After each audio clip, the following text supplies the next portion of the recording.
geeso laga qaxayo adaa arki doona marka dhow burco laga qaxayo berbero laga qaxayo laga qaxayo kacdoomadu waa isdaba socdaan mana dhamaanayaan waana amrun dubira bilayl waana makra iyo shirqool ciidamada Muuse kala bax meesha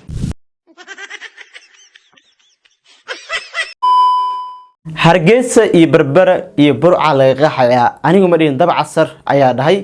dabcasar oo aad u careysan oo ka soo hadlay arimaha ka soo laascaanood ee waxa uu leeyahay kacdoonka ka bilaa laascaanood wuxuu ku dhamaan doonaa uu leeyahay guud ahaanba Soomaaliland ugu horreynba inta ugu fikirnay muuqaalkeena bal sida dhaqanka noo ah muuqaalka noo like gareey sidoo kale asxaabta channelka cusub soo dhawaada oo channelka noo subscribe gareeya arimaha laascaanood ee hawada sigelayso ayadoo qof kasta raadigiisa oo ka dhibanaa dabcasar oo hadaba kamid dadka social media ugu caansan ayaa waxa uu leeyahay kacdoonka laascaanood ka bilowday waxa laga qixi doonaa hargeysa berbera burco ma aaminsan taas bal muuqaalka dabcasar aad la daawano ugu horeen hargeyso laga qaxayo adaa arki doona marka dhow burco laga qaxayo berbero laga qaxayo beerama laga qaxayo kacdoomadu waa isdaba socdaan mana dhamaanayaan waana amrun dubira bilayl waana makra iyo shirqool ciidamada Muuse kala bax meesha daahir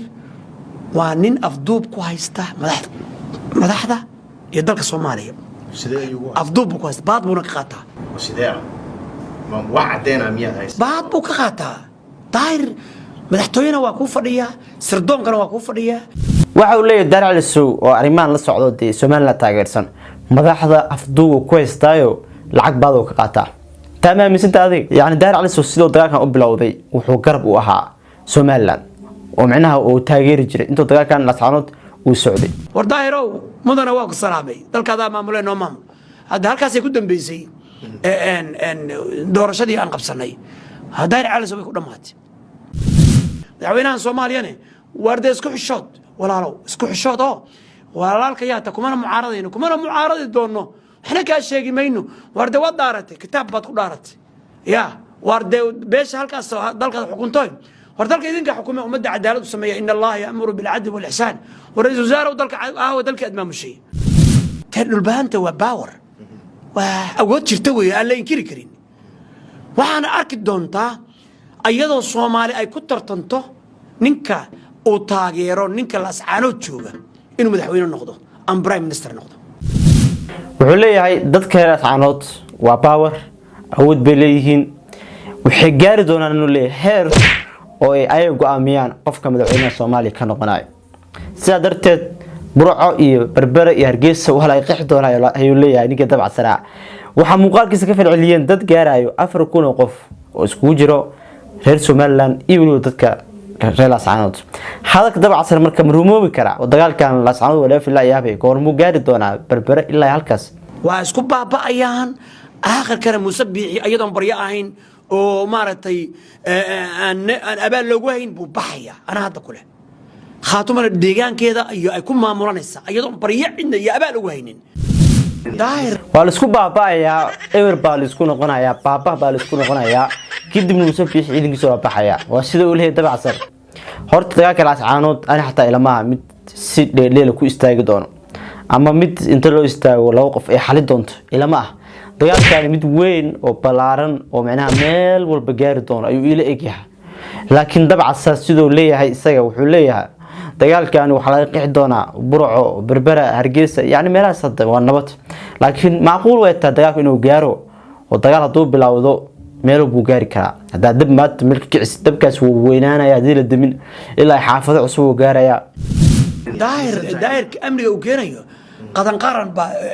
uga dhow qadan qaran waa gabar hadii la gudmaayo hobalad oo sheekayso oo waxay doonto ku hadasha hadii la gudmaayo waxa uga dhow labadoodaba fahima quuji gabar laascaanood ka dagaalamaysa ya uga dhow waxa uga dhow raxma yaray ma garatay labada gabdhood war dabcasar oo ninkii daahir waa dishay ninkii daahir ahaa habla war dhigtay wuxuu leeyahay Daar Calisow inuu laascaanood nabad ka keen waxa ka dhow qadro qotoot ma la mas qadro qalan jalla gabadha reer Soomaaliland darka iyo raxma yar iyo fahima kuwaas ugu dhow leeyahay in laascaanood nabad ka dhaliyaan hor Daar Calisow nabad uma socdo oo qof nabad u socdo waa qof loo dhinac u dhaxeeyo laakiin Daar Calisow loo isheeso mid buu la safanya daas way markadan nabad ma keeni karo loo ay ka qayliyeen hadii ay gudmaayo laga qayliyay yaa uga dhow Daar Calisow marka hargeysa oo daahir oo yani calanka u luleysa yani oo ugu lulaya laascaano leynteeda iyo qaxinteeda iyo burburinteeda iyo xaqoodii ay raadsanayaan meelaysaan baan daahir baan ka helaynaa guul waar waad khasaarteen duryadoy waar Somaliland iyo ceelbad ku dhacday waar daahir waxna idiin tari maayo asna xusu tari maayo kula tahay in arintan hoos ay ka riixayso sida dadka qaar ay walaalow taas waxay ceel dheer ku riday jamhuuriyaddii ayada ahayd ee barakaysneed ee Somaliland horta ceel bay ku dhacday ceel dheer bay ku dhacday gudaysi dee waxay ku dhacday Soomaali iyo Jinaale iyo markii baash soo hoos tagtay ya alxamdulillah calankii buluuga ayo aniga la igu dilay ya maanta ka babanaya magaalada horta been maaha ninka calanka buluuga lagu dilay dabacsan markuu Hargeysa joogo waa ogeedeen Hargeysa lagu dilay waa la garaacay xabsi baa la dhigay dhaawac culus baa loo geystay still muusan iloobin dabacsan 2016 meelaha beeheede dibkii loogu geystay Hargeysa wuxuu leeyahay markaan Hargeysa markaa joogay oo aan booqan jiray calanka buluuga lagu dilayo heer waxaan gaaray safaaradda Mareykanka aan ka dacwoodo oo aan door Somaliland saambay ilaa asagoo muwaadin Amerikaan waa Soomaali waa ogahay laakiin ninka dhalashay Mareykan maadaama uu haysto waa muwaadin Amerikaan ya maanta ka babanaya magaalada Hargeysa alxamdulillah rabbil alamin hada rub darat nafi'a waxa dib moodo oo dheef leba keenta waaba la midoobayaaba sababtoo ah tadul baanta waa power waa awood jirta way aan la inkiri karin waxaana arki doontaa ayadoo Soomaali ay ku tartanto ninka uu taageero ninka laascaano jooga inuu madaxweyne noqdo ma aaminsan tahay in la gaari doono heer qofkii tartamaya oo cod ka doonto reer laascaanood ay go'aamin karaan qofka madaxweyne noqonaya ma aaminsan tahay hadaa aaminsan tahay comment la wadaag am prime minister noqdo hadii beeshatan ayada ah daaroodku hadii nin noqonayo xukun qabanayna la dhaho waa ninkaas laascaanood ka soo jeeda xukunka loo dhiibay sababtoo ah waqooyina waa yahay reer koonfurna waa yahay maqlaysaa irna waa yahay daaroodna waa yahay marka ninka isku wadi doono Soomaali oo maaragtay shalana u soo dagaalamay war waxa ka dhashay waxa kan oo dhan waxa weeyaan waa khaatuma state of Somalia waa daraawiish waa Soomaaliya midowday waa qabiilkii oo walaal lagu habsaamay la kala adkaan waayay wax tari waayay de maanta wax 91 wax lagu kala qaadi waayay maanta 91 iyo isbahaysi iyo waxa walaal waa jabiyana sabeelkii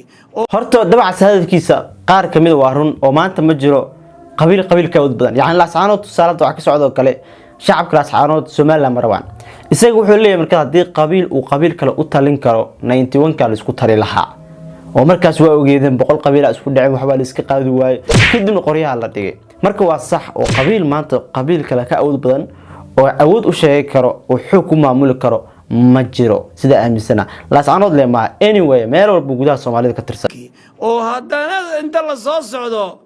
si la soo dagaalayo hada wali energy walaay dig madaafiic la soo garaayo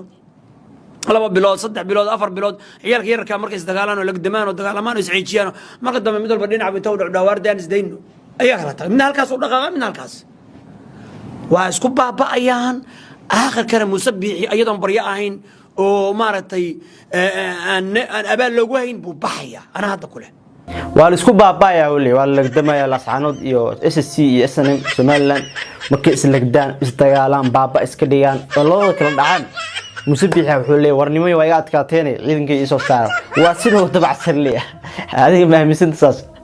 khaatumada deegaankeeda iyo ay ku maamulanaysa ayadoon barya cidna iyo abaal ugu haynin haddii kale maanta oo abaal la isugu hayo oo sharaf ay jirto war ciidanka la kala baxo ayadoon dhimashada kunka ah aysan ka badan ayadoon qafaal kala qafaalan ayadoon hanti badan burburin si hooyooyinkaas ay u soo noqdaan guryahoodii ugu soo noqdaan intaas ayaa ila fiican waxaad ka dhawaajisay in diyan dib ugu laabto arintii ergeyga madaxweyne xasan sheekh uu magacaabay waayahay dabacasraadkiisa ka soo gabagabeynayna ugu dambeyn su'aal ku soo xiraa marka aan weydiinayo shacabka laascaanood amba SSC shacabka loo yaqaan su'aashaas oo maanta dagaalka ku jirtiin hadii oo idin tooso Somaliland ka soo qaad bilcal ka guuleysatiin oo aad ka saartiin deegaanadiina maxay idin qorsheysan